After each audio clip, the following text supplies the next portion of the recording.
Hello, everyone. Welcome back to another Helm to Tower podcast.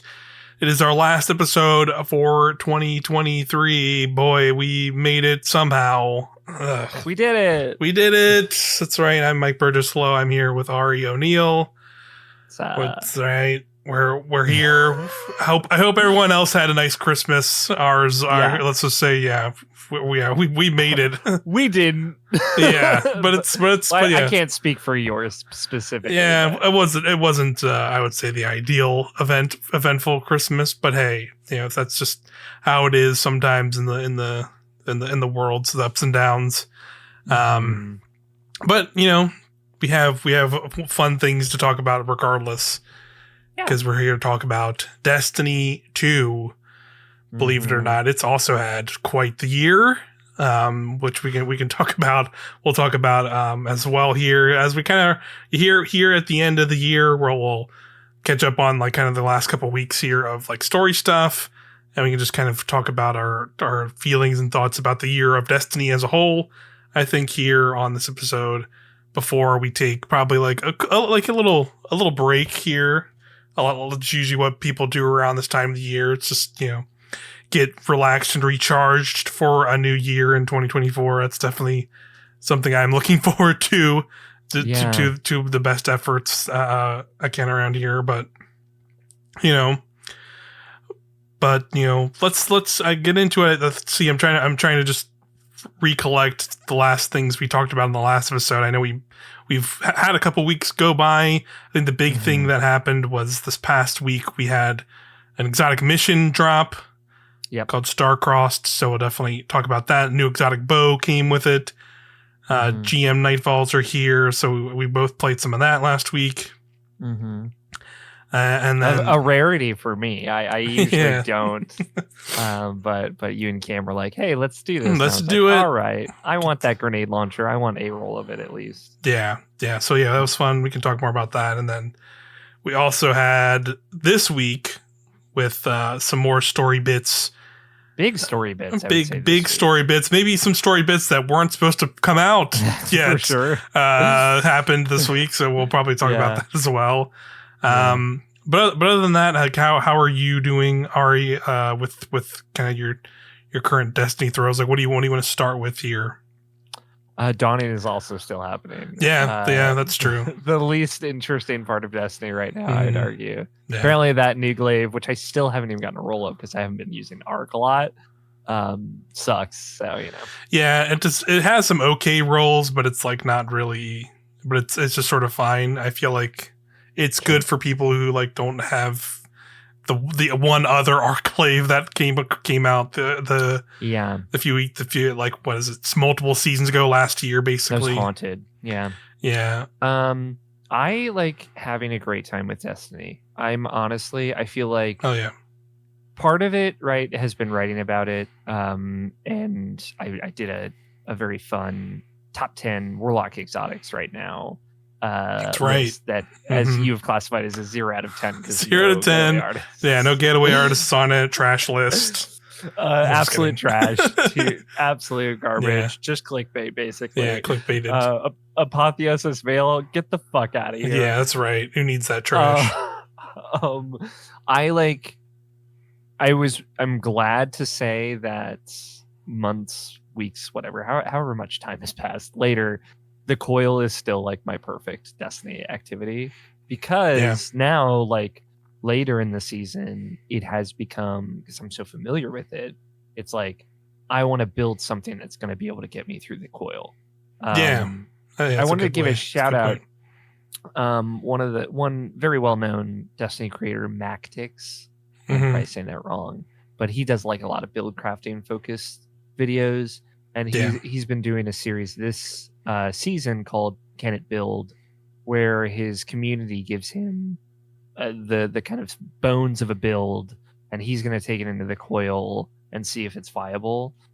He even took some into like GMs and stuff this last week. Cool. And that's been really fun to watch, and it's been getting my gears going of like, oh, I want to try this, or like if I focus on this and I do the coil and it's like extra solar damage or something, how is that gonna play out here.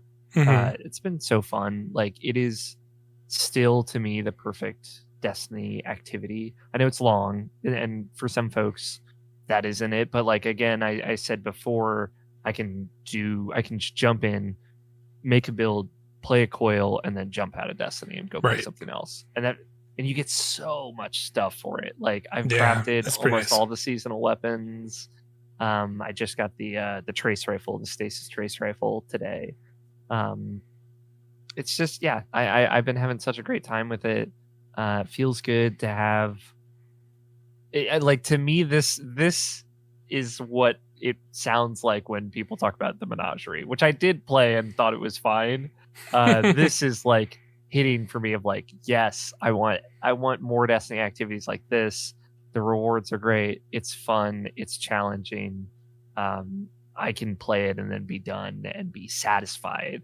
And like, a lot of my wanting to play Destiny recently has been like, oh, I really want to try this out, and like, that sounds really fun, as opposed to, I need to get this done so I can get check this the boxes. and check this box and put this into my vault and never use it. I also enjoyed the exotic mission. I've only done it the one time, so like, as with all exotic missions, we're going to put it under the pressure of dozens of times in legend difficulty, and we'll see how it shakes out after that. Already saw the updates of this week of like, if you want that catalyst, you want part 1 of the catalyst quest to be done, you have to run it on legend this week, and like, you do like a little extra thing in it with it, which looked cool, because I was just watching a stream earlier today of people doing it. And it looked neat. It seems much more easy. I also say the other stuff, which you can get the exotic mission, and all that stuff. The other part of it was getting the for the new exotic bow that drops. It's craftable. If people weren't know, so you can do the. If you do it multiple weeks now, it seems like there will be hidden chests to go find in the mission. That will then, when you find a chest, you can just open it up and it'll give you one of the new perks. So the first one is available this week, and it's pretty easy to just go find that. The classic hidden behind a waterfall thing early in the mission. So that's good. I will say I'm still pretty over just the conceit of having to do multiple weeks of doing this over and over again. Like, as long as, I think it was that last one they did back in, was it Defiance, that one mission that made it so you couldn't just do it all at the end of a week. I'm hoping that they took that away and learned that people complained about that, including us, when that happened. Like, I'm hoping this mission will just be like, hey, in like 3 weeks, like maybe and by the end of January or whatever, you can just go run this mission and get everything in one go. Which has Seraph Shield worked, and that was great. Yeah, exactly. So I'm hoping this is like that again. Because I personally was not, I enjoyed like aspects of the exotic mission. I like the story conceits of it.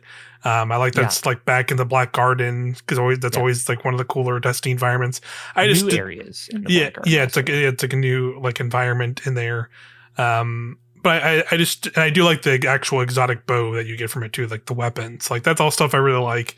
But I just did not really like the like mechanics of that. Like, it just felt really weird and like off, like not in like a weirdly paced mission, because you're constantly like, oh, I gotta grab this buff, then I'm running into an encounter, and then like if the enemies are in weird spots, because I had times where like I'd get the buff and run into a space, and then like I guess the enemies would try and chase you out of that. So instead of them being in like the arena you're supposed to fight them in, they're just like awkwardly in this hallway that you're like have to like run through to get to. So I'm just like fighting them in the hallway in these tiny corridors, and then trying to have to get to the place where the buff is, and then realize like, oh, my buff's out and there's no place to recharge it here.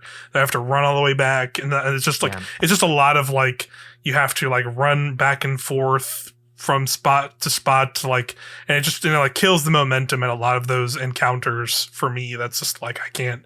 Okay, that was fine for what it was, and if I can just run that again in a few weeks, and get everything, I'll do that. But if it's not like that, I will just wait. I am fine waiting till whenever it just becomes a thing I can, when it probably they put it maybe in the rotation and I can just do the rotation version of it and get everything. Sure. That's kind of where I'm at with it. But that's fine. So, not every mission's going to hit every time. It's fine. But yeah, I do like the bow itself. And like, although you have to like get everything every week, that's just something I'm a little tired of at this point.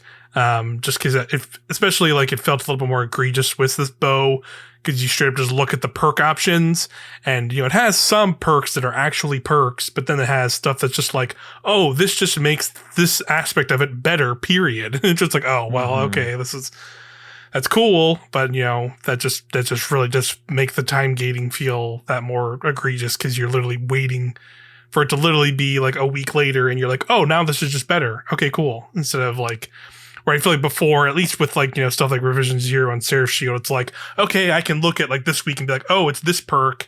That perk could be useful in this situation, like with Outlaw or whatever. But then it also gets Vorpal in this later week. So like you have like your pick and choosing, where that was just like, oh, this just makes the suspend better across the board on this bow. Okay, great. That's like the thing I can go get this week. I just also, and I haven't seen how this does it, but I certainly know how Avalon did it. I think like the way additional pickups and stuff were interwoven into Seraph's Shield as a narrative was very good. Yeah.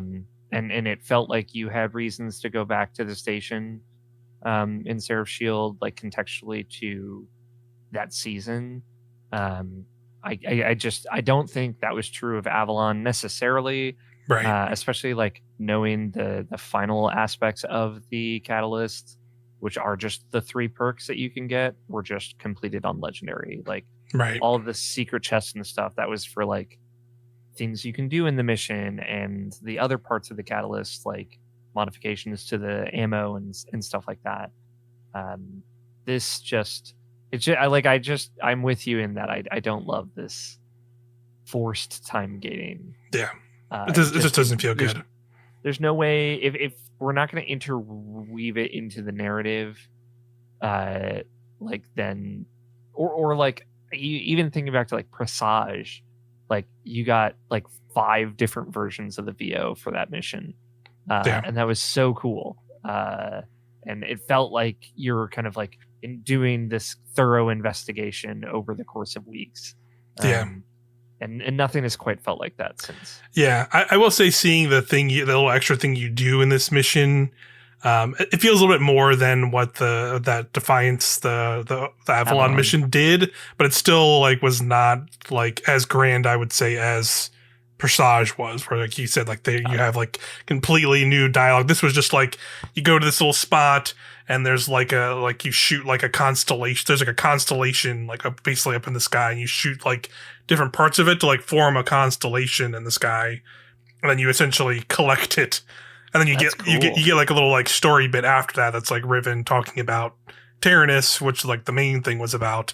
So you get like a little bit of more interstitial then, and it seems like there will be more of those throughout the weeks. However many weeks this will end up being, like probably 3 or 4, I'm guessing.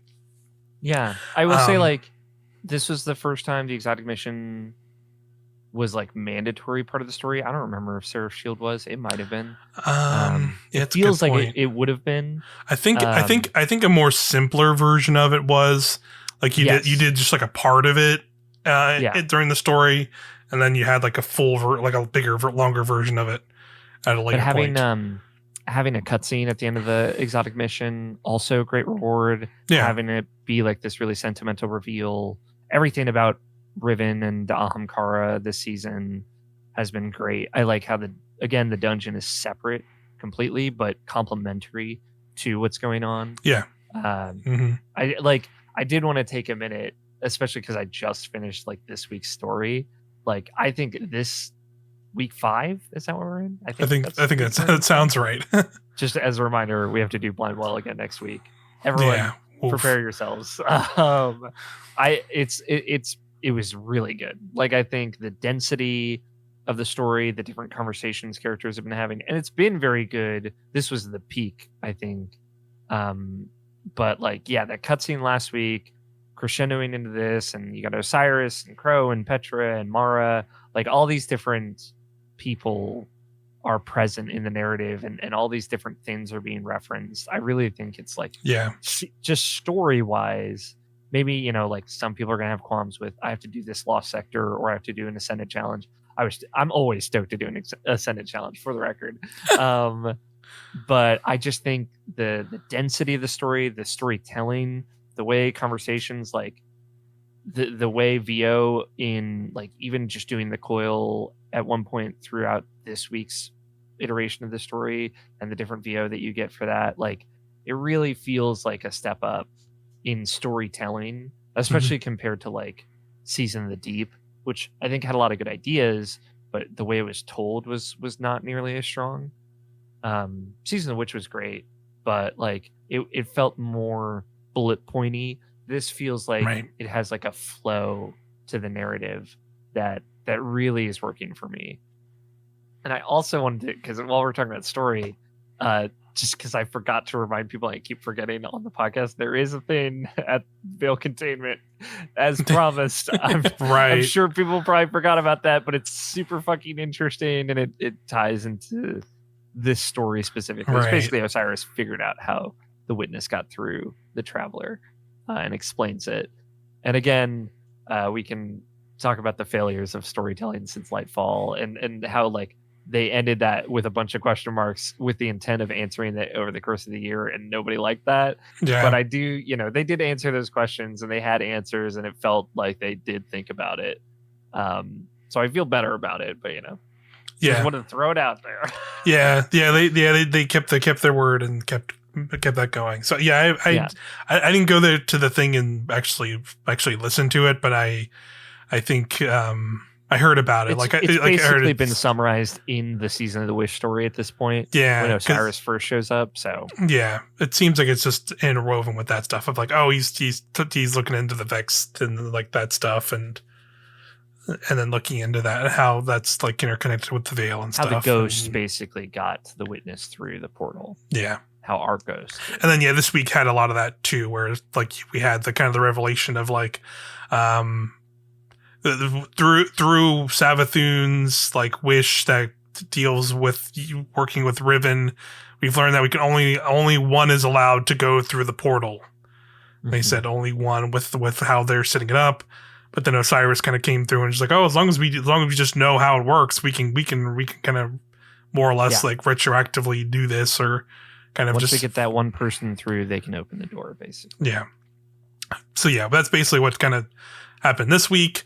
But you know, light spoilers, because at least what copy paste spoilers. Is what it like. that's kind of the vibe we got. And if you were doing the story this week.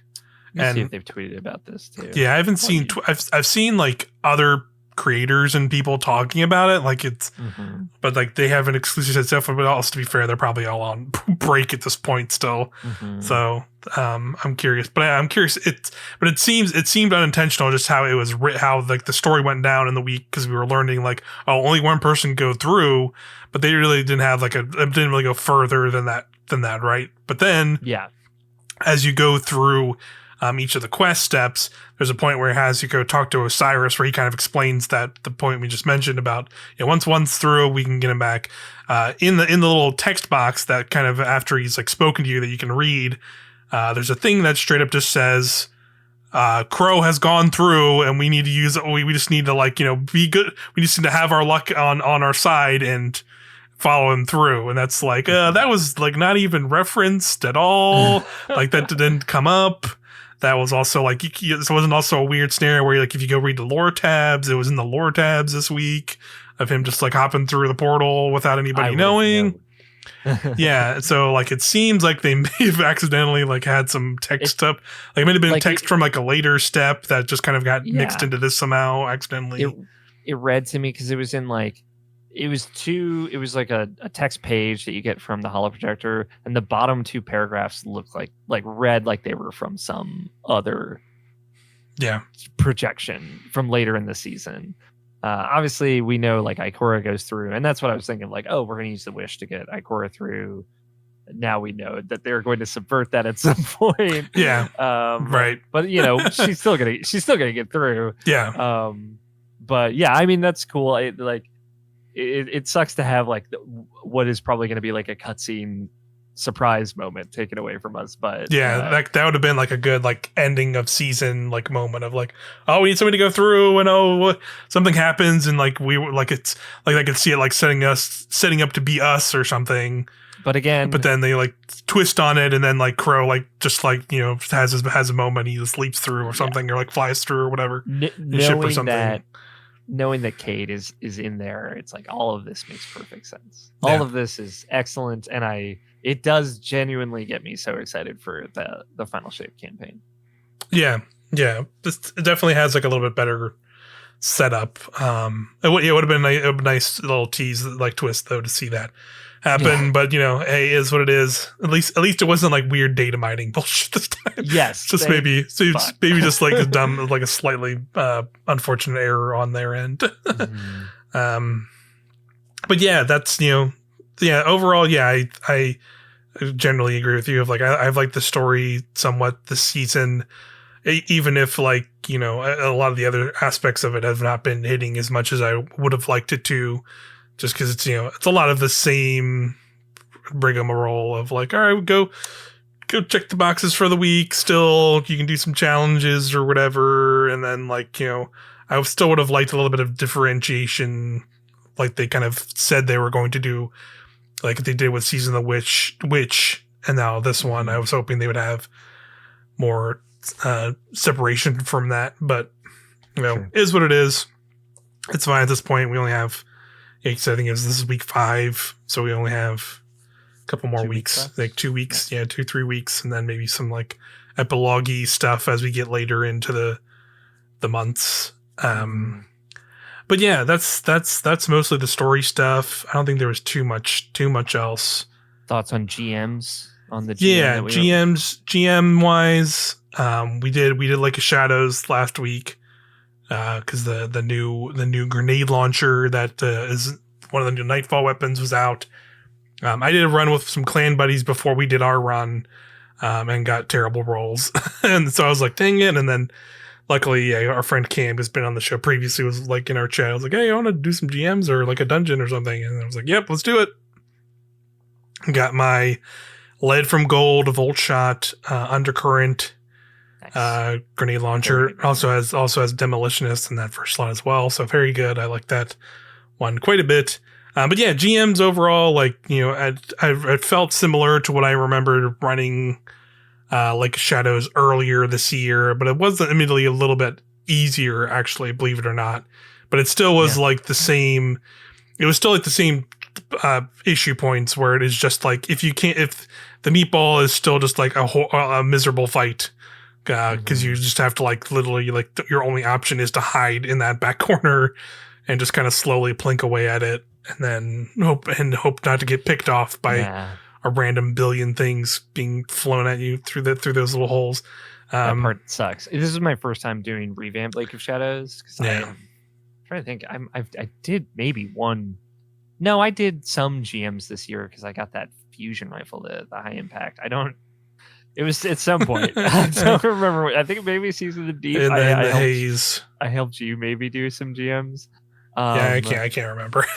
But yeah, it was the first one I've done. I did nothing throughout Season of the Witch. Just for the record, Season of the Witch, I played 0 PvP matches. I played 0 Gambit matches, and I did 0 GMs. 0 regrets also. But yeah, so I did a little bit of that. It was weird going back. It was easier. It was chill. You guys, obviously, having you two there was nice. People I played with that are competent. But yeah, I don't know. I just like the appeal is totally gone for GMs for me. I don't know. Yeah, that's fair. But like, there is still, again, it's just finding a way to thread that needle of like master content can still be fun with me, a la the coil. But it's just. So that like punishing, no, limited revives, and you have to be revived and all that, like, and go to orbit. When we wiped in the boss room on our first run, I was like, oof, there's just a part of me that wants to turn off my console. But we went in again, and we did it much faster, and it was much faster. Yeah, because that's always how those go. Of like, there's like, you know, it was the same. Like almost. Period. Oh yeah, it was almost exactly the same. Of just like that, I ran with two of my clan buddies, and like one of them is one I've done pretty much the whole gambit of GMs throughout this year. They're like one of the regulars I do it with. And it's that same thing of like we do it during one season. It's like, all right, we never think about Destiny for like the rest of the weeks once we do those. Then you know, then fast forward to the next season and GMs drop and we're just like, oh shit. Like reset our we have to it's always the first run where we're just like so it's like so scuffed and miserable. We just have to reset our brains into that GM mode, and then usually once we do that, then we can you know, kind of breeze through them mostly at this point because we're just so used to doing them every season. Sure. And that was like the same thing when we did that like Shadows. Like the first run, we got so far. Yeah, the first run. Funny enough, I think we also wiped in the boss room, but that was because we had not like fully prepared for like that moment again, and then but then we did it again, and then just breezed through it again, and that was much again faster, and then the boss room was like way smoother, and we just like nuked them. So that's just the nature of those. I still like them, but I think we can once we get into the discussion of like, you know, I was thinking about doing this maybe in the whatever our first episode of the year was, but honestly we can do some of it here too, probably just like kind of things we want to see from Destiny in 2024 and like where it's going, and I think this will be something where specifically in the back half of the year. Specifically front half of the year. Sure. Yeah, sure. It's gonna be pretty barren, for sure. But you know, something I would like to see is not like I think GMs is fine as it were, but I think they need to like, you know, make some kind of shift to them in terms of like aspirational like end game things, and like I think there is like a level of like higher end content that just like there's just people who are not interested in that, and even people who are like hardcore sicko people like your freaking salt Greppo people of the world who complain about literally everything under the sun about this game, but like they clearly have like a lower enthusiasm about this kind of stuff too these days. So I'm wondering if there's a way to like reignite that kind of like passion for that harder stuff and make it more interesting. I don't really know. Like that's like a lot of work, so I don't know if that's something we'll see right away. Like, you know, introducing new champion types or something like that, or like completely like, you know, we're gonna have a lot more redone like content. Because remember, like there was supposed to be those new strikes that they like repurposed again at some point. Inverted Spire got taken out of the rotation to be updated. And there was one other. I think it was Exodus Black was the other one. Yes. Or it might have been a different one. Exodus Black sounds right. It's either that or the other Nessus one. Yeah, like there was definitely two. I don't remember. But Inverted Spire was one for sure, but I couldn't remember the other one. I think it's Exodus Black, but I'm not fully sure. But yeah, like those have just kind of disappeared into the ether. So I guess maybe they were supposed to be updated for Final Shape, like Shadows and the other one were for Lightfall. But I was kind of hoping that would be sooner than that. Yeah, maybe. I'm sure they did too. To be fair, I'm sure like that was like a plan that got abandoned in favor of like, oh, we need to monetize or we need to get the Final Shape done or something. Yeah, some other stuff.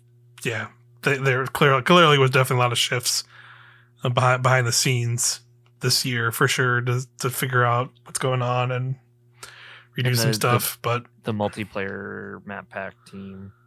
Yeah. Which is, you know, that's still happening at least. But, you know, who knows?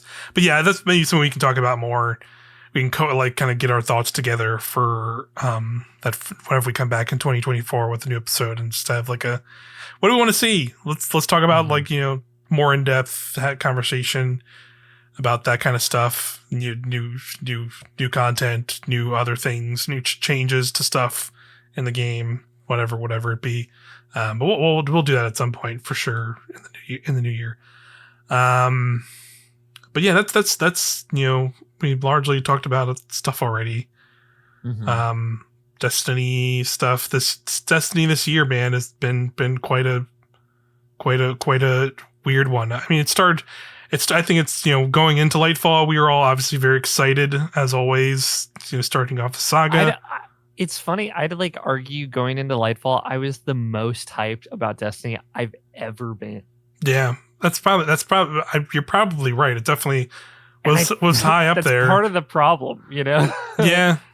I think if I just had more realistic expectations of what some stuff was going to kind of veer toward, I think there would be less of this very bad sentiment that has kind of lingered since Lightfall came out specifically. Like, I think there's been so much good. It has objectively been a good year and objectively been a bad year for Destiny, right? Like, pre-Lightfall, think about these things. No loadouts, no strands, no keyword stunning champions, no, like, old mods that I don't even remember anymore. As much as I have like some qualms with new mods, like old mods were the orb changes they made this season are still legitimately was not like a good change, like that for sure that they should have made. And like they tried making a light adjustment, but I think they just need to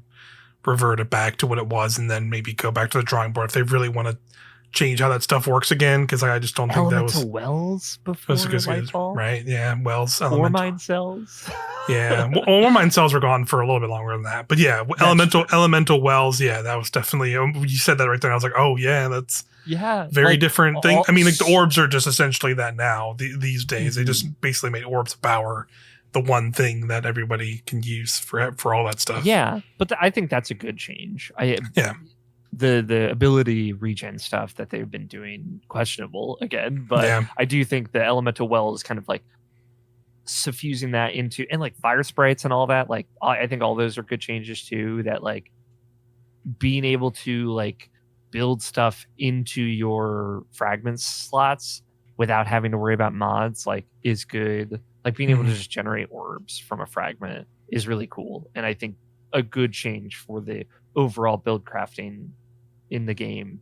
But like I think most, if not all of these, are like objectively very good changes. All the buffs that we got to primary ammo weapons, hand cannons being good again in PvE, right? Like Sunshot. I was using Sunshot all day today. I'm like, fuck, man, they knew what they were doing with this. Yeah.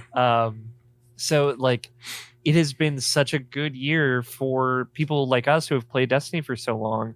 And I'd argue to a much lesser extent, new people of like, oh, like I can try out this subclass and make a loadout and just swap between them and don't have to stress about it.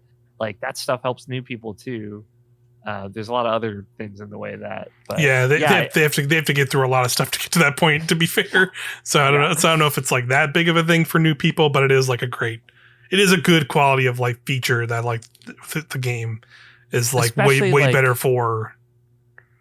For sure, especially subclass verbs in champion stunning. Like that is maybe with loadouts like my favorite change that they've made, because like it adds so much utility to those activities where a champion shows up and you're like, oh fuck you, I forgot about you. Yeah, just guess what? Yeah. Don't have to worry about you. I have to worry about you less because of this. It's like, oh, stasis turrets have like this whole unstop and overload utility that they never had before, or they quasi had before, but now it feels so much better. I really think taking that look back at the year and the iterative changes beyond those, it's been a very positive year for changes to Destiny. It's just like come with all of this muddy water, like all these difficulty changes that I think have mostly leveled out. I still don't, like, you need to be able to turn off the Amuna being legendary. Like I never want to go there. And they should just make that like other planets at this point, or do like, I think the base level of strikes where the strikes are on your level, like level of difficulty, they just apply that to planets, like the destinations, and like so they don't have them ones be harder or more difficult or whatever. Like I think I don't know if an option would work, because that would mean less people showing up in instances, because then they would have to have like a harder challenge instance and then an easier version of the instance. they already do that. Like when you're in a GM and you skate through an area and all the enemies can one shot you, but they're not killing everybody else, right? So like, yeah, there is some level of that already being a thing. Obviously they'd have to build into it. I don't know how you could do that, but I just like, when you select a world, being able to toggle it to a legendary version and then being able to retroactively go to like Dreaming City, do legendary. Obviously you need to build something around that to make that worthwhile. Yeah. But my point is Neomuna has nothing to make that worthwhile. Yeah, for sure. I think the better option would just be to make it baseline, like for sure, make it that, because I think you'd still run into a lot of matchmaking issues with having two different versions of planetary destinations to run that in, because you don't really have to worry about that with like a grandmaster, because like you're right, they have some architecture, but that's not people. But then you have a scenario where like people matchmaking into a normal area aren't getting anybody to help them do things in those zones, and vice versa, or like people going into this higher tier one for whatever reason. And like, I mean, destinations in general are just super weird right now in general. And I don't know if it's like really worth it to like make them something super impactful in the game at this point, in this late of a stage, unless it is like, when they introduce a new area to make that new area more interesting than all the other areas in the game, which like, but I think to that extent, like I understand that like they have to like try and make these things more interesting, but I think that's making Neomuna more harder as overstayed its welcome for making that more interesting. And I think they can just turn that off at this point, or change the level scaling or whatever it is for planets in general, and like leave it at that. Do you think the Pale Heart is going to be legend difficulty to explore as well? I don't think they didn't say in the Vidoc. They didn't say, and I don't think it will be, because they said it's going to be like different than other destinations already, because it's like going to be more linear, and then like it's more linear, which I'm assuming is like the linear part is less doing like the campaign of whatever it is going to be, and these are going to be more dedicated to like us on this mission. I expect it to be less of like when you go to like Patrols. a normal, but like less patrol-y until we finish the campaign, because that would make narrative sense too, right? Totally. Of like we're going into the Traveler as our group or whatever, and we'll take on the legendary campaign, and like during these parts it'll be on legendary difficulty, going through these missions. But then when we're done, you'll have the separate areas or whatever, however it's going to work. Like they said, it's going to be some kind of like, we finish the campaign and then a bunch of areas open up that we can go into, and maybe those different areas have varying difficulties or something. Like I think that could be a more interesting avenue to like go down, rather than having this be like always harder than you at all times. Maybe it's like, oh, maybe I want to go into this harder area because it has like stuff to do, or like some kind of loot or like thing to chase down for whatever this will be during that. But if I'm just doing like the normal planetary bullshit, checking a box for a seasonal challenge, whatever the hell I'm going to be doing in multiple weeks after this anyway, like I can just go run to this area with lower level enemies and just plow through it, get it done. I think that could be a more interesting way to do it, because I think that's like, for me, that's really what like planetary destinations are at this point anyway. It's like go do a lost sector maybe every so often to go do to get like exotics or something, but even that's become less of a thing, because now they're like spreading out exotics across the game, which I think overall is better, because I think I do prefer having, I don't mind them being tied to the legend and master lost sectors, but I like having more variety of ways to do that, so I'm not always doing just the one thing to always get exotics every time. I can go do that thing on Neomuna, or I can go do something somewhere else and still have a lot more chances at exotics. So I think that's just a better route overall. But yeah, I don't really know the answer to making planetary destinations more interesting these days, just because there's like so many, and like I don't have a burning desire for them to be like, here's the revamped EDZ with all new stuff going on in it, new like public events, new whatever. I'm gonna be like, I feel like that would have just been a waste of time to me personally, but who knows?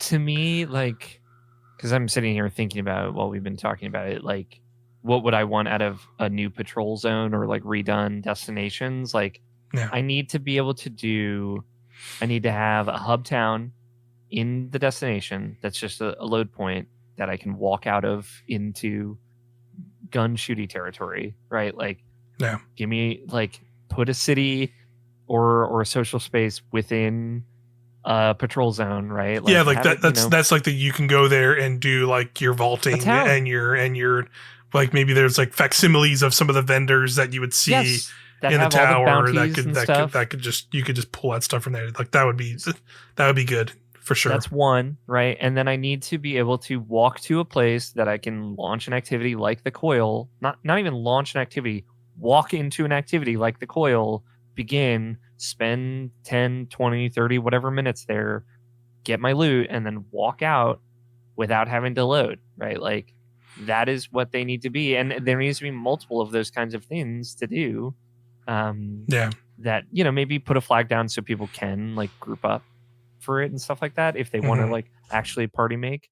But yeah, like, that is what patrol zones should be, I think. Yeah. And yeah, like that could be interesting too, but I wonder if that's just like, at this day and age, is it worth it to like make a level of the coil activity on a destination and have it be that one thing, rather than it being like a seasonal activity that is like here for this seasonal time frame, and then it's just you don't have to worry about player count. Yeah, exactly. Yeah. Like, you don't have to worry about running into the area to start one of those activities and being like, oh, there's nobody here. And then, and then also like having to, like, if you want to remedy that, then just you have to make it like a little node on that map to like matchmake into, to then have people join that person who's running into it randomly on the planet. So like, it's just, I'm sure it's a difficult thing they have to figure out. They have like stuff that's like so in between is the trouble, like the blind well and things like that. Like, they've done stuff that does this in a way. Yeah, I mean, Niamuna has that too. Like, that, like, one activity that's like the shifting thing. I already forget what it's called, but yeah. Yeah, incursions maybe. Yeah. But and I think that's why the Dreaming City kind of embodies a lot of what we want out of Patrol Zone, because it like had this stuff in a way not as well implemented as we're describing, but you could go do blind well and people would just show up there and hey, let's just do this thing. And then walk out and leave, and then you could go do an Ascendant challenge, and it instances you for that. And then you can go and do a Lost Sector, or just find some of the more cool and interesting public events there to do stuff with other people. So it's like, but every time you think about the Dreaming City, you just think about how like the Bungie that made that game. It's not really the other studio that helped. There's a whole other support studio. Yeah, it's just it's completely different Bungie to this day and age, because that was a 2018 expansion. That was 5 years ago at this point, even more than that, really. So it's just we're not going to get that same. I think that same level. They'll try. I'm sure they'll keep trying, and like I'm sure unless this extra time I think they talked up having some kind of extra thing that's going to be added in the final shape. Now they have all this extra time to do it, and what that's going to be, and I think they said that's going to be a surprise, and I'm excited about that. Yeah, I think they said they're going to revisit showing us that in April, I think is what they said. So we still got a lot of time between now and then, but like, I'm genuinely excited for the final shape. I know it's like we have to defend ourselves every time. I know. Like, angry people, shut up, listen to me. I think like Witch Queen was great because it got delayed. Like, straight up would not have been as good if it didn't get that delay. Yeah. I think final shape is going to benefit in the same way. Maybe not as much. I'm not necessarily expecting it to be better because everything else that's happening. But like, the multiplayer map pack, I'm hyped for. Like, I want to like cool small maps of just chaos and shenanigans in Destiny 2 multiplayer. Yeah. And everybody's kind of discovering stuff at the same time. That's happening in May, right? I don't have to wait for the expansion. I'm excited for that. It's going to be really fun. Like, that first weekend, I think, is going to be a blast. I hope they make a rotation playlist that's just the 3 new maps. Please don't do this again. And the Into the Light stuff, whatever that is, I'm excited. And new supers, I'm excited. Like, I'm very excited. I know that there will be a drought for 6 months, and it's going to be rough. It's going to be rough out here. There's going to be nothing for a good while, the next 3-4 months. But I'm as well established. Taking breaks from Destiny is very good. Me mostly being on break through Season of the Witch has made Season of the Wish much more enjoyable for me. So yeah, I definitely am always in that same vein. I'm just like, I play as long as there's story stuff, and then I usually stop. And then once some people, it just comes down to the occasional, like, oh, people want to do a dungeon, okay, I'm jumping in on there. People want to do GM, my clanmates want to do the rest of the GMs, all right, let's do it. We bang that out in a week, and then that's pretty much it. And that's probably gonna be similar here when Season of the Wish wraps up here, like later in January. When the story ends, I'll probably peter off, and then when we get closer to the Into the Light stuff, I'll probably come back and play a bit more frequently. And that's fine. I think that's like a fine way to play Destiny for sure. Yes. I understand that like not everyone can do that. The executives want you to play Destiny. It's not executives that want it, and then like there's lots of like creators whose monetary value depends on like this game being constantly making stuff for this game and looking at that, and that's why I'm making different game content on this channel. Don't worry about it, but it's a multi-layered thing, and like Destiny had a lot of struggles this year, specifically and more recently with the layoffs and then learning about the workplace vibes. The workplace, the kind of vibes have been kind of rough this year in general, because there's clearly been a lot of internal changes to try and make up for all the losses, revenue and stuff from this year, and then like things just went about it in a poor manner, clearly, because we have our fair share of complaints on this show talking about the monetization and all things they tried to stuff in, and clearly did not. Very rightful criticisms. Yeah, clearly did not go the way they wanted to, and I think now it's like, again, they got to build up a lot of goodwill again. I think they still got to keep building it. I think the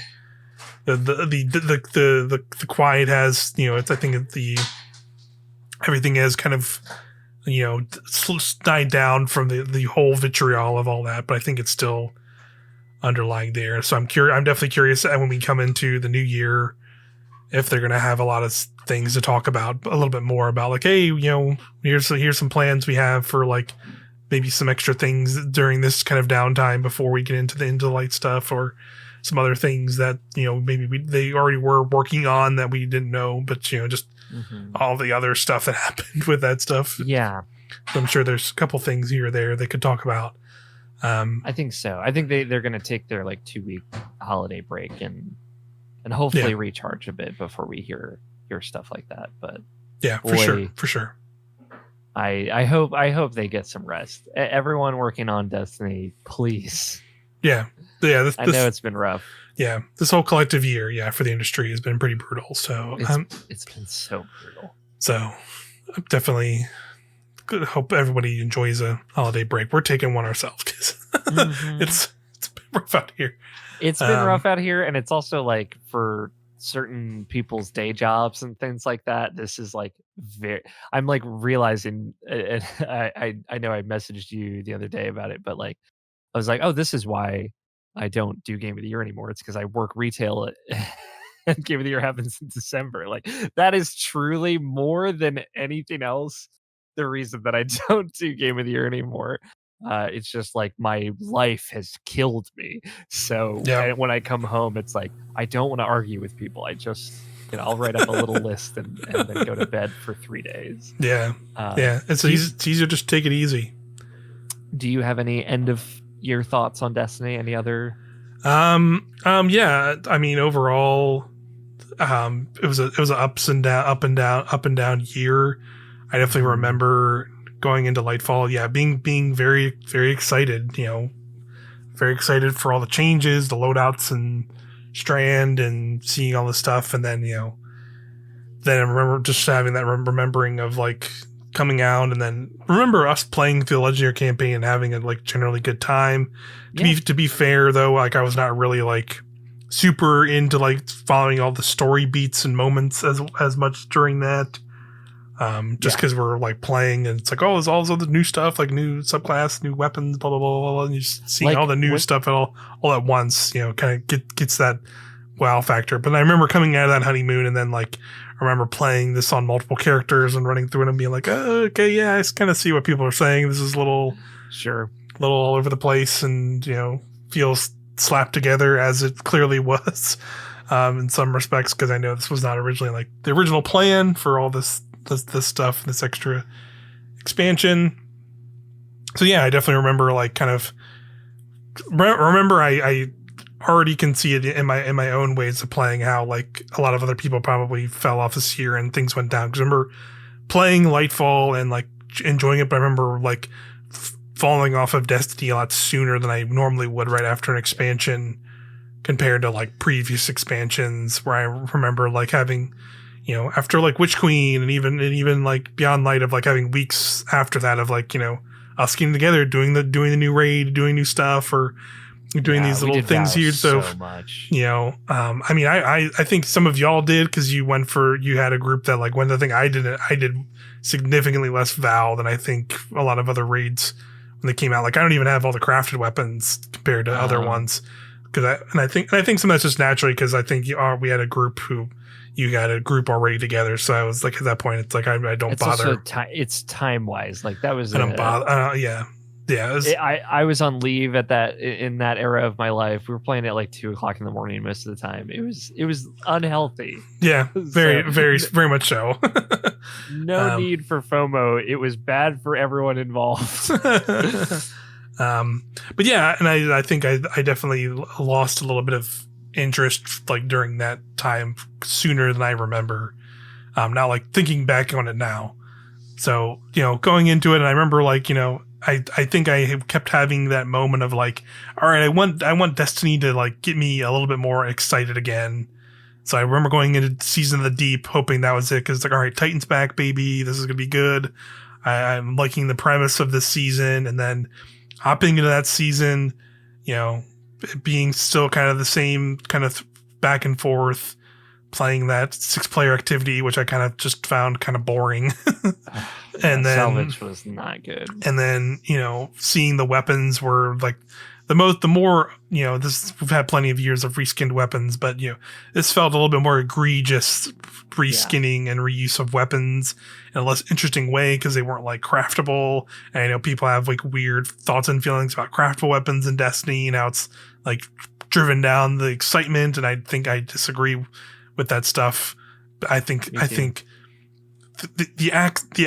it's more so that they themselves, because I think they have this constant fear of people getting the crafted weapons and like giving them very powerful roles to make them more interesting and engaging, because they don't want people with like, you know, since they're slightly more accessible compared to an RNG drop, a random drop, they like they're intentionally making some of them less interesting. And I think that's less on the system and more on their choice to make those weapons less interesting. I still think they can make those weapons more interesting. Like they have made some this season, to be fair, that I think are much more interesting. Much more interesting. So they're I think they're finally waning on that feeling. But I think that's more what it is, where I think they just need to get over that of like people having access to craftable things and making really powerful weapons. Like who cares? Just make the things like fun and chaseable again, even if they are easier to get, like whatever. I like it feels like the forbearance like spoiled the well in such a way, because I was part of that first wave of end game crafted weapons. Right. And it's like, yeah, of course it did. But that like, I think that's okay, right? Like I never use forbearance anymore because it's too good. Like sure. I've moved on to other things that are more fun and engaging to use. And that's only like very good in like PvE stuff, where like there's a lot of other weapons that like they could just, there's a lot of other weapons they could have just made more interesting. And I feel like, you know, the last 2 seasons, at least for me, like did not have as much interesting in the weapon department. had very bad weapons, I would say, overall. Yeah, very, very middling, and it felt like, and people were blaming the crafting version of it, and I don't think that was I think it was more so, crafting might be an aspect of it, but I think it was more just them choosing not to give those weapons more power because they thought they were easier to get because they're craftable, I guess. Yeah, but like even the Gambit reprised weapons in Seas of the Deep, all those guns sucked. Like none of them were interesting in any way. Yeah. And it just it felt like it filled out the ranks, and also none of them were craftable. So it's like, yeah. So what are you what's doing? What's the point of having even these guns come back? Yeah, good point. Yeah, they just not. I think that definitely aped on that. Like the weapons were a little less interesting, and then of course, you know, we talked about again the extra monetization of everything. Of like, there's just like they're putting freaking bundles of shaders up for silver and making weird packs of like all kinds of stuff together that never were. Starter pack situation. The whole starter pack thing, was just bad. And like the fact that the Dreaming City is still like $10 or whatever. Yeah, the 2's stuff, like that's been problems for a good while, even before this like bad year. But I just think they've really soured a lot of. They definitely soured some aspects of this game for me for this year, and then I think I remember going into Season of the Witch and like having a much more enjoyable time. They kind of finally we saw like them shake up a season a little bit with like getting the cards and all that stuff, and rather than doing the stupid getting the whatchamacallits each week, like that kind of similar seasonal cadence, you know, I think just that stuff was a lot nicer.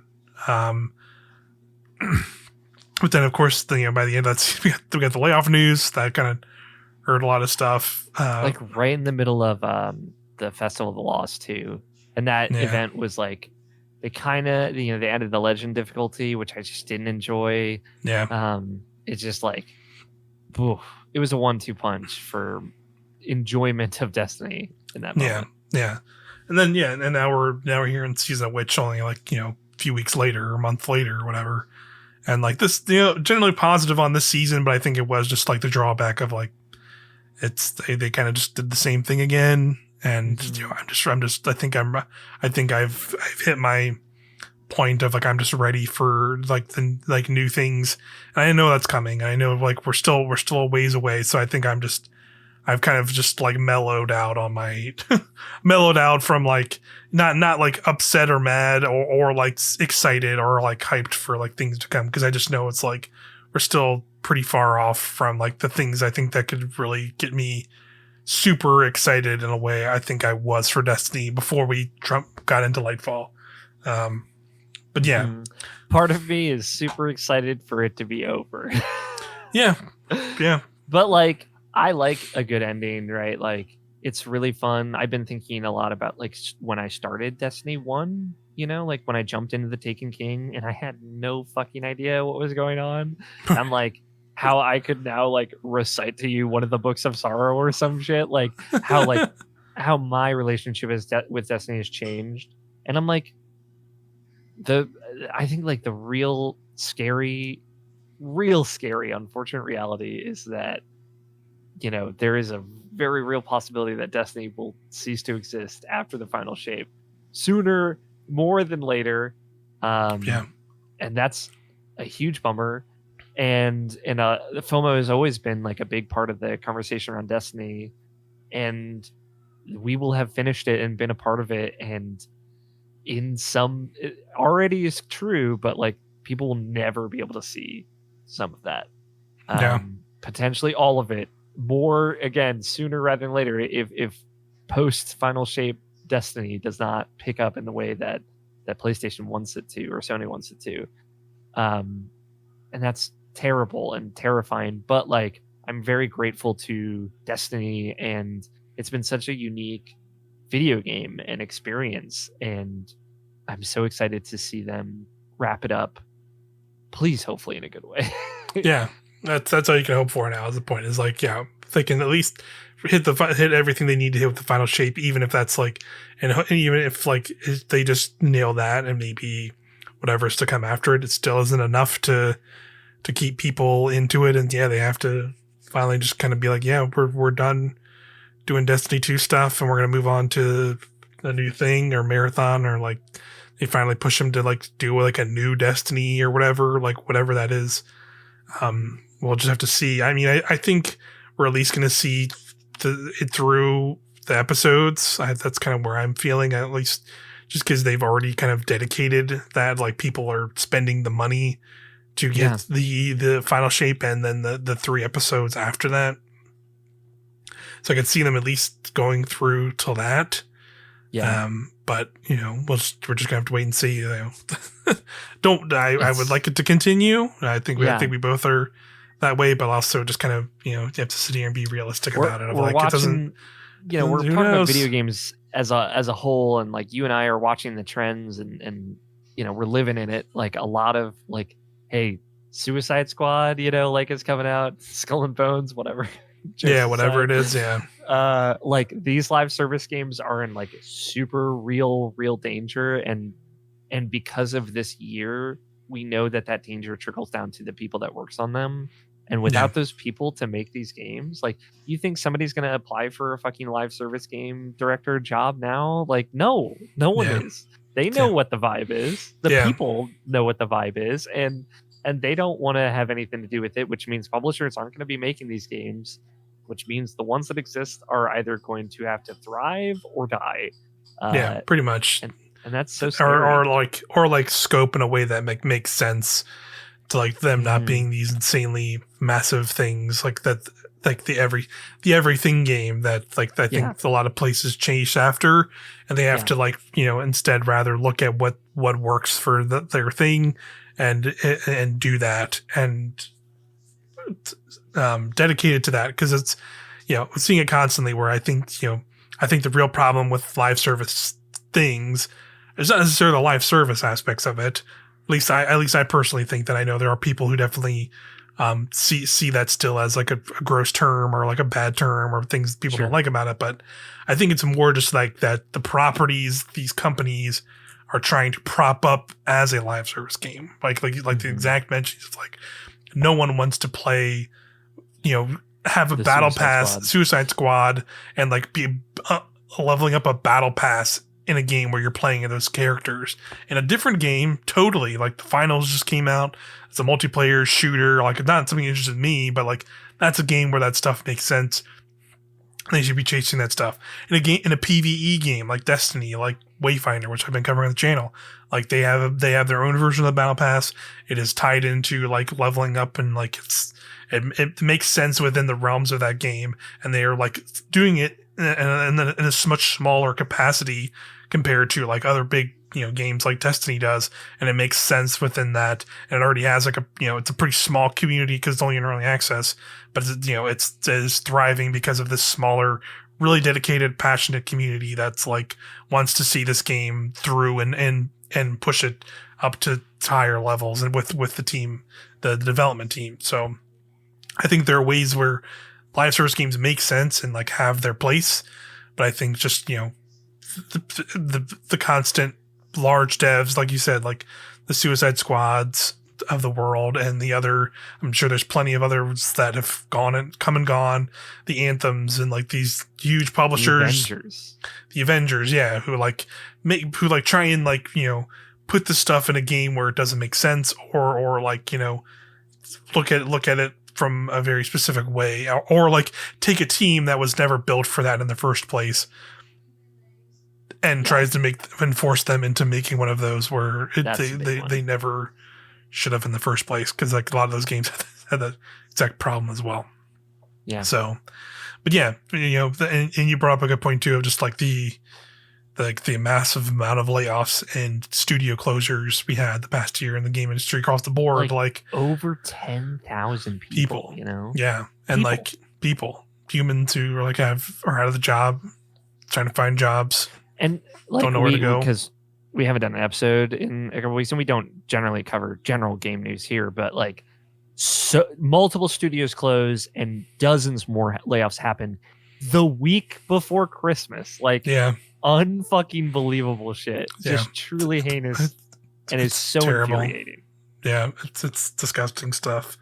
To the timing of it all, and like like you're right. Like looking at the trends of these games and like, the sourness of them. Yeah. Like who would want to go work on those, who would want to, or like, see the appeal of like, one of those kind of games. Like, I guess there are studios doing it. And like, I think there are those dedicated studios that want to build those kind of games rather than a studio that's just, we saw it with, another one this year was Redfall and Arcane Leon. Like they made Redfall, and like clearly it's not the type of game they were meant to be making, and they tried it, and it was clearly like felt, you could even feel it, like just like watching that game. I never played it, but I remember watching video of it, and just like it seemed like so uninspired, so like listening, because it's clear like probably a lot of the people that were at that studio did not want to make that kind of game.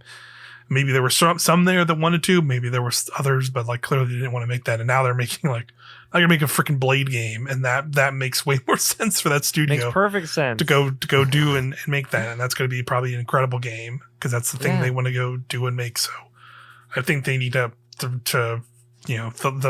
the C-suite management needs to reconcile with like this. This is how it works. Like if you want to have studios making it, and that's like maybe another issue with like the Destiny and the Bungies of the world of like maybe Destiny gets long in the tooth even after the final shape, because I don't think I could see Sony just being like, well, you're done. I could see them maybe either making Bungie like a smaller thing that's like, hey, we're gonna have you like help these other studios make their live service part of their game. Like if they want to do like some multiplayer thing, you're helping with that now, or they're going to make them go do something else. Like, and it'll be like another live service game. Like we're going to have marathons coming. So maybe they're just going to make them go just like stop Destiny and move on to Marathon, which would be terrible, because that's like what people were like, that's going to happen. And it wasn't, but now it might, because circumstances have changed. Yeah, for sure. But like, and it's tough. Like, this whole Insomniac leak happened, and that's terrible, and we're learning that like they can't even keep it together. Like they're gonna have to lay off people more than likely, and they like, I don't know if folks know this, but Spider-Man PS4 sold bananas, like bananas numbers, like Spider-Man 2 probably did really well as well. Probably did too well, and now the people that made it are getting punished for it, right? Like that's because it's so expensive to make another one, and Spider-Man 2 is a shorter game too, and like that's gonna trickle down and hurt them in some ways, even though it shouldn't, right? Like it's rough out here, and I think to your point, like we need to like rein in the scope of things. Like not all games need to be Baldur's Gate 3 or Zelda Tears of the Kingdom, but also not all games need to be Destiny, right? Like find some middle ground. It's impossible. It's so difficult, I'm sure. But it's just that's where the industry is. So it's like all these things are concerning, and you have to think about them. For sure. Yeah.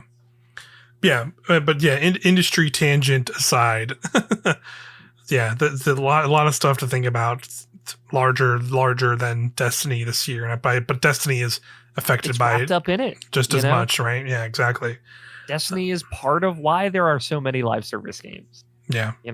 Destiny didn't have a battle pass, but like created the format which would facilitate, and now does have a battle pass, right? Like it's the cyclical industry has like, come and gone through Destiny. You can see the trends there. So it's like 100%. It's definitely tied to all of it.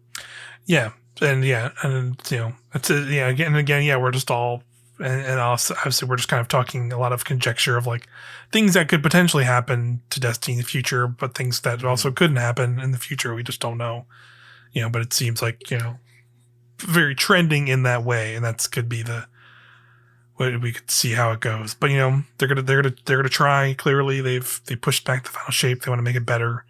They're going to keep up. There's going to be smaller things throughout this year, but clearly they've stopped to focus on, final shape and have some smaller things in between that. I think that makes sense.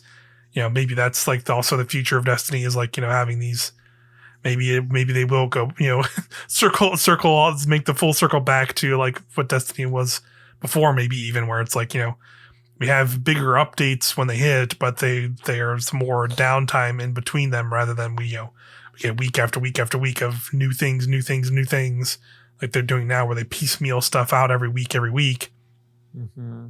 and have to constantly upkeep it and make changes or do other things like that. Where like maybe they do just have like here's your drop, and then we'll be away for a couple months, and then here's your next thing, and you just have this one big drop of stuff, and then that makes sense. But I don't know if that's their plan either, because I know like having people play week to week and play retention is all that stuff is just as important or whatever. But they have to make a lot of changes. That's pretty clear. Yeah, it's not pretty clear at this point right now. Yeah, so we're just gonna have to see. But hopeful, like I know this feels dour just because like the reality is a lot of people have lost their jobs and it sucks. Yeah, but like I am hopeful. Like there's also like a lot of world-based things going on that are having a direct effect on everything. Yeah. And please, like, listen, y'all, 2024 is gonna be rough for us because it's an election year in the U.S. and it's gonna be a fucking nightmare. Yeah. So I'm hoping something works out, and boy, am I pulling for Destiny. At the very least, like my base is to hope that June 6th rolls up. You, me, and Ren, more than likely, we're gonna get the gang back together. We're gonna do the campaign, and that day is gonna be a great day. Like that's currently like my number one hope, and I don't think it's wrong to want for that, and I won't want for any more. Yep, that's a good, at least a good place to like the bare minimum. Is like as long as we have a good time that one day, that's. Maybe Which we will. Maybe certainly. that's good enough. Yeah. So and raid day as well, but right. Yeah, for sure.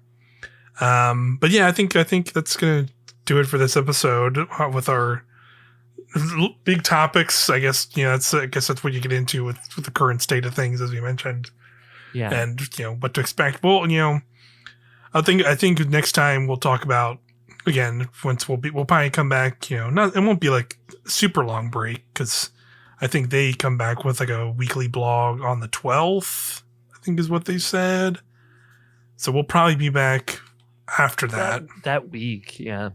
We'll probably wait till they come out with that TWAB and see if that has any important stuff. Otherwise, we'll still probably come back regardless around then and then have another discussion more just about like what do we want to see from 2024, like new things, either post final shape or whatever we want. We're just gonna talk about that kind of stuff rather than the more broad strokes we talked about here. Mm-hmm. But yeah, 2024, it's probably this year was pretty rough towards the end of it, but 2024 probably is also hopefully going to be a little bit more better, but I hope we'll just have to wait and see. There's going to be rough parts for sure. I think so. Yeah, I think so. We'll have to make it through. Some patches. This November, I'm not going to think about. Yeah. Right. Yeah. Yeah. It's not that far. We're not there yet. We don't have to think that far in yet. God, we're not there yet. But boy, my brain can't think about that much. Yeah. I know, I'm sorry. I made you think about it. I know. It's okay. But yeah, I mean, and again, with this channel here, which transformed a little bit here in the later bits of 2023. I wanted to branch out and cover more things on the channel. Still going to continue that. I talked about it a little bit in that last Wayfinder video I did. And then, we're still going to do this podcast for whatever it is. And I might still do some, because we're probably going to have, we're hitting this long stretch of time where we're going to have more downtime. I'll probably look at doing, instead of doing the podcast, maybe just doing some smaller videos each week or something like that in the meantime. See how that does. I might do a build video. I have an idea that could be fun. Yeah. I'm definitely down for that. And I'm probably gonna look at other games too. Like my original idea, thinking about covering other games on the channel was looking at like going back and looking at other games in this similar scope of Destiny and seeing like how they're doing, like your other MMOs of the world. But I think I'm actually gonna shift and look at games coming out that are dropping and that are going to be in that, because there's a few like MMO bigger games that are dropping that are piqued my interest coming next year. Like I briefly mentioned it, like Zenless Zone Zero. Blue Protocol is like another big anime MMO. It looks really cool because it's like more like an action RPG rather than like a more traditional MMO, but it looks like really nice and like anime style, which is supposed to be out finally next year. It's been out in Japan for a while apparently, and people like it, but it's coming to the States soon. Once Human, I know people have been playing a beta of that. I've been watching some streams of that. It looks kind of neat because it's like, it looks like, I mean, this is like, again, just slight burn. I know people like The Division out there, but this looks like, what if it was The Division, but actually kind of cooler because it has a bunch of weird sci-fi, like Returnal looking ass shit going on in it. I don't know if you've looked into that game at all, but I haven't. But yeah, it's like in a beta. It's basically like third person, like it's like one part like third person, like survival game where you're like, it's like open world and like you can opt in to like PvP like zones where it's like more extraction, but you can also just turn that off and just like run around and like, collect loot and like loot around and get guns and stuff. But there's very The Division. Yeah. Yeah. It looks very Division because it's like third person shooter, but you're fighting like sci-fi alien creatures and like supernatural stuff. And like they're apparently like on top of that stuff, there's apparently just like player instanced like dungeons, like that are like Destiny dungeons in it apparently too, which people have found. Like I was watching, he used to stream on Destiny Cathalion. He used to do like Destiny stuff, but he's been playing this, and he had a moment where like some kind of space whale just showed up in the open world, and it's like up in the sky, and it's basically like was like turned into like a raid basically in this moment where it's like dropping enemies and like you can like shoot up at it to like make mechanics and things happen like in the stuff. It looked pretty wild. That's cool. But so that looked cool, and I think it's like in some kind of beta now, so I wasn't able to jump into it through this, but it's probably coming out next year or so. But that's the plan. I do plan on looking at other games besides Destiny and Wayfinder on here. And then, but I'm going to look at games that are like newly released rather than like going back to stuff. Those might be like, if I do that, that might be just like small one-off things. Like if I want to go try Warframe finally, or like something like that. Like that would be like, let me just go play for a couple hours and give like some thoughts, and then I don't know if I'd go back to it, kind of thing. Yeah, but that's a very intimidating one for sure. Yeah, that's kind of that was kind of my thoughts on it. I was like, it's kind of intimidating, and like frankly, like just thinking about it, like I want to grow this channel and keep getting people to show up and subscribe and like check out our content and stuff. And I think like trying to go back to older games that already have like way more established content creators and player bases at this point, like I just think that's less fruitful. And like, I like doing I like Destiny enough to like, chatting with you about it. So that's ultimately why this podcast happened, well knowing that there's already a lot of big established creators doing this stuff. So and also on the other end, it was pretty clear when Wayfinder's a significantly smaller game than Destiny. But I started making videos, and those videos are already doing significantly better than a lot of the Destiny videos we've done. So that's like cool, and I'm grateful for people checking them out. But it's clear that like maybe that's like a better route to go is look at games as they come out, and if I join it, at least covering them a little bit when they first come out, and then if I enjoy them much more, continuing to cover them here on the channel rather than trying to jump back into the well too much. Totally. But in the new year, I'm gonna be taking a crack at the streaming thing. So okay, like for real. Look forward to. I got plans that are gonna be goofy and silly. It's not gonna necessarily pull from anything else I'm doing, but yeah, always worth it to just try and do more stuff. I think so. That's good. More stuff from us. We'll figure it out in the new year. But for now, I'm gonna go sleep for a while till 2024 rolls till back. 2024. Yep. Sounds like a very nice plan. But yeah, thanks again. Hope everybody had a wonderful holidays listening again, and has a happy new year and is doing all right out there and having a good time playing Destiny. Yeah, people have shown up for us in Helm to Tower in the year 2023 as a whole in a cool way. And we're very appreciative. I'm appreciative. I know you are. You put almost 100% of the work into everything on the channel. So, it's cool that people would listen and comment Strandglaive on our podcasts and stuff. So thank you for that. Agreed. Very much appreciated watching listening here. And yeah, we'll have a wonderful 2024. Happy New Year. And we'll see you then. Bye-bye. Bye.